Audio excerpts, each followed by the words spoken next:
How do you meet new sponsors? You're the guy here that has made more money for more teams and racers, both Olympics, action sports. We have a lot of racers on the call, and they're struggling to try to find and meet people with money who might sponsor their program. What tips and advice do you have for them to meet new sponsors? There's been a lot of great points raised so far. And, one of the things I really like about SEMA is, yeah, you're right. I don't go there, hawking out proposals and trying to close deals. I'm mostly going there to see what brands are doing what are they activating? What products are they pushing? What new marketing initiatives do they have? As someone who sells sponsorships, I try and think like a marketer. If I'm that brand and I'm pitching a certain property or athlete, what could value from a marketing perspective could they offer? And I try and think of myself more as a marketer than anything.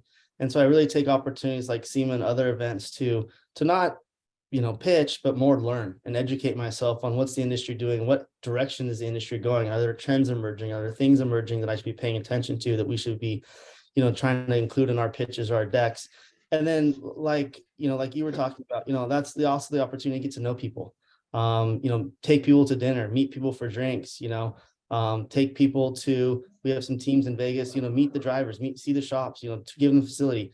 And it's not a hard pitch. It's more just building the relationships, educating ourselves, and really trying to understand what's going on and how can we, ride those new trends and ride those new opportunities to successful partnerships. Partnerships are hard, you have to really understand and really understand up front, what are the goals and objectives of this sponsorship or this partnership? Because if I'm trying to ramrod some deal down, it's going to be over at the end of the year before we know it. And selling sponsorships, you guys know, is hard. And we like to really try and structure our partnerships in a way that they're set up for success. We understand what the goals and objectives are. We're aligned on our marketing vision. And we can ride those, into multi-year deals that last a lot longer than just trying to force a square peg in a round hole just because we need a few dollars. Do you use the same approach for the different series that you've been involved with? Like, does the Olympics versus, let's say, motocross versus off-road, do you use the same approach to meet brands in those different series? Or to a certain degree, yeah. It's all the same kind of tools, just applied in different settings, right? So when I go to Winter X Games to talk about our snow athletes and snow properties, we're not there pitching in X Games. We're there to meet, to entertain, to educate. Same for Supercross. Anaheim 1's tonight. It's our Daytona 500.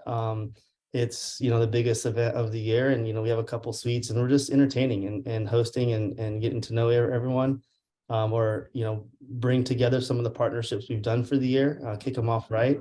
So really, same tools, just applied in different settings and stuff. And again, I think strength as a salesperson is just thinking like a marketer, and I really try and study the current trends and what's going on.